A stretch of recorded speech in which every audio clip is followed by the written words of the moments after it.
Hello and welcome. You are listening to the Happya Life Podcast. I'm your host, Clare Deacon. After deciding survival wasn't enough, I set out on a path to live my best life. I wanted to thrive. Now I'm on a mission to support others. Think you're not good enough, confident enough, brave enough? I'm here to tell you you are, and you can achieve anything. This is your time, so let's do this.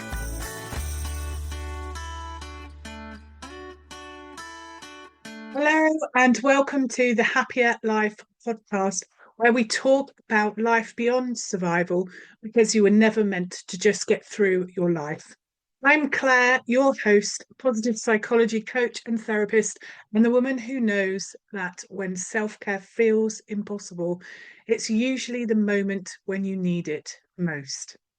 Today's episode is a big one, especially if you're someone who's always been the helper, the giver, one holding everything together for everyone else. Because we're talking about self-care, not the version that's sold to us in magazines and the spa adverts, the real essential kind of self-care that can feel overwhelming when you're already running on empty. So have you ever caught yourself thinking, I know I should look after myself, but there's just no time. It feels selfish when other people need me more. I'm so tired, but even resting feels like too much effort. I don't have time for it. If that's you, you're not lazy, you're not broken, you're just human. And more importantly, you're not alone. In this episode, we're going to explore why self-care can feel so hard when we need it the most, the myths that we've been told, and why they're keeping us stuck, and how to start small with compassion, not with guilt. And yes, we'll also be sharing how you can go deeper with the Happya Survival Kit, a course that really helps you love yourself beyond survival by working through 4 essential pillars of wellbeing. It's normally £197, but for Easter, I'm offering it for just 50% off because you deserve that kind of support. But before we get to that, let's talk about why this matters in the first place, why self-care can feel impossible. So here's the truth no one says out loud. Self-care often feels the hardest when we need it the most because when you're exhausted, overwhelmed, emotionally flooded, your nervous system goes into a protection mode. That to-do list version of self-care suddenly feels like just another demand on your time and your energy and can make you feel as though it's another thing that you're failing at by not getting to it. And when you've been stuck in a people-pleasing mode, constantly tending to everyone else's needs, even considering your own needs just feels strange and selfish and a bit foreign. So this can also come back to if you grow up being praised for how strong or reliable or giving you are, it's also no wonder that slowing down to tend to your own needs, to look after yourself, feels like some kind of betrayal of that identity. But here's the part I really need you to hear in this episode. Your needs are not a problem to solve. They are a part of living life. Self-care is not a reward for being productive enough. It's as essential as food, water, and oxygen. And when you neglect your emotional, your mental, and your social needs, it's like running a machine without any fuel. Eventually, something's going to break. It's going to give. So this isn't about spa days. This is the foundation of surviving and then the cornerstone of success. Because when you tend to your needs, you don't just make it through the day, you give the world the best of you and you thrive. So, what does real self care actually look like? Let's ditch the bubble baths and the glossy treat yourself memes for a moment, because real self-care isn't a checklist, it's a relationship. It's not about what looks good on the outside, it's about what actually supports you on the inside. And here's what I want you to hear: self-care is deeply personal. Your tastes, your values, your experiences. No one else has ever lived your life, seen through your eyes, or carried your exact load. Even if you stood in the same room as someone else, your lens on the world is yours alone. And that's the same even if you are an identical twin. Your view is different to someone who has that genetic DNA. So, how could your needs be the same? What works for one person might feel completely wrong for another. And that's not failure, it's biology, personality, and context. It's all about experience as well. Because self care isn't just about who you are, it's also about where you are in your life right now and what you have been through. So, to put some context on this, I want to give you an example. I've got two clients, both are overwhelmed working mums, juggling careers and households, and both are feeling like they're running on empty, but their needs couldn't be more different.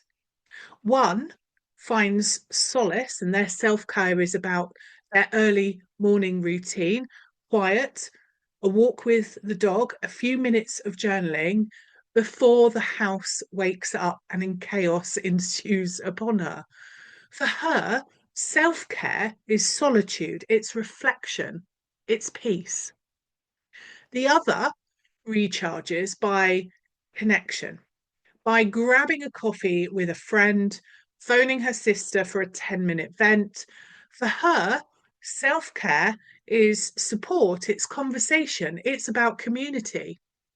They have the same challenge, but they have different nervous systems, they've got different stories, and therefore they need different care.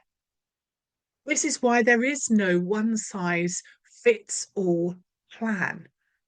Real self care is flexible, it's a moment by moment conversation with yourself, but it's about understanding what your tendency, what does help you in those different situations, and ensuring you've got the whole view of your well-being covered. It's about going to bed when your body says it's enough, saying no when your energy says not today, eating food that actually fuels you, not your guilt, taking a breath before reacting because you matter, noticing what you need in the present, not what you think you should need or what others have determined you need. And if today all you can manage is making a cup of tea and staring out the window for 5 quiet minutes, that still counts as part of your self care. Self care isn't just for the days when everything falls apart either.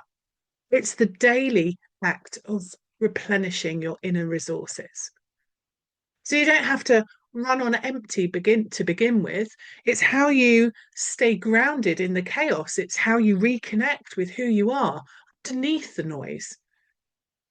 And importantly, it's how you give the world the best of you, not what's left of you. Real self care isn't a luxury, it's your foundation, not just to survive, but to live, to lead, and to love fully every single day. Self care isn't just about candles and calm playlists, it's about capacity. And right now, if you're feeling flat, foggy, or emotionally tired, it might be because your internal batteries are running low. Think of it this way. This is how I explain it and set it out in the Happya Survival Kit course. And I work with my clients on this way, is that you have four core batteries that power your well-being. There's the physical battery, your energy bank. This is around sleep and movement and nourishment. Your emotional battery, your heart space. It's about feeling supported, being kind to yourself, allowing your emotions to unroll without judgment, allowing them to be felt, allowing yourself to be heard. Your mental battery. This is about your mental clarity, space to think, room to breathe, stimulation that excites rather than exhausts. Then you have your social battery, your sense of connection, your community, feeling seen, heard, and valued, knowing when to say no and uphold your boundaries. When one battery's drained, it affects all of the others. When all four are depleted, you'll feel like you're running on fumes. And most of us taught to push through, to override the warning lights, to prioritise everyone else's needs until we don't know what our own needs are anymore. But here's the thing, you're not going to recharge those batteries by accident. You recharge through intention, gently, proactively, one small act at a time. And that's where the Happya Survival Kit can help you. So I created this course because I saw too many brilliant, capable women showing up for everyone else while silently burning out behind the scenes. And then them being bought or treating themselves to a candle and trying to have that bubble bath, and it does nothing. And then they feel even more broken when it doesn't work. The Happy Survival Kit isn't about getting through another day. It's about learning how to sustain yourself. It's a trauma-informed, soul-nourishing, completely doable approach to self-care that doesn't ask you to become someone else. It helps you come back to yourself. And inside that course, I walk you through each of those four batteries to take you through your physical, emotional, mental, and social needs and expectations, where those challenges lie in your life, in your routine, what has taken its toll, where you need that additional support. There's short lessons and some tools in there to help you to identify what you actually need and to honor that and how you do it. So whether you're in survival mode or rebuilding after burnout, or perhaps you're looking to take your self-care to the next level, this isn't about fluffy advice.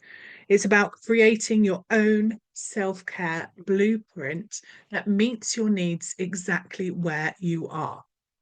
It's one that fits your life, your nervous system, and your energy, because when you're charged up, when that self-care is optimized, you will feel grounded, you'll be more present, and most importantly, you will be more you.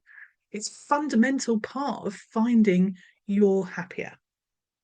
So, because it's Easter, a holiday, a celebration, a chocolate fest for some, just because I want this to be really accessible to as many people as possible, you can get the full course now for half price with the code HappyaEaster. So you can check that out at happiercoach.com/survival kit, because this is your reminder, self-care isn't selfish, it's essential. It's how you stop running on empty and start living fully. You don't have to wait until everything calms down. There are small steps that you can take today. You don't have to overhaul your entire life. You just need to begin gently. So, first of all, try one of these, all of these, whatever suits you. Pause for 30 seconds. Put your hand on your heart and ask yourself, what do I actually need right now? Take a moment, think about it, see what comes up for you and what difference you can make in your life. Choose one small act of self-care, a cup of tea, saying no, stepping outside, texting a friend, just try something that lets that steam off, gives you that break, that moment, that pause. Another thing, speak to yourself like someone you deeply care about, because you are worth it and you deserve to be spoken to in that way. Self-care isn't selfish, it's essential, especially when you're the one holding so much together. If self-care has felt like something that's reserved for other people, people with more time, more support, who've got it all together, more everything, I want you to hear this. You are just as worthy of care as anyone else. You don't have to earn it, you just have to allow it. Start small, start messy, start now. And if you want to go deeper into the real kind of holistic kind of self-care that helps you move from surviving to thriving, check out the Happya Survival Kit, happyacoach.com/survival kit. Use the code HappyaEaster. You don't need to be fixed. You just need support that actually sees all of you. So until next time, be kind to yourself because you matter too. Let me know what actions you have taken for yourself and your self-care needs. I will see you next week. Take care. If you've enjoyed this episode, ensure you hit subscribe, head on over to my website, happyacoach.com, sign up for the weekly newsletter, and let me support you in living a happier life. I'm your host, Clare Deacon. Thank you for listening. Have a fabulous day.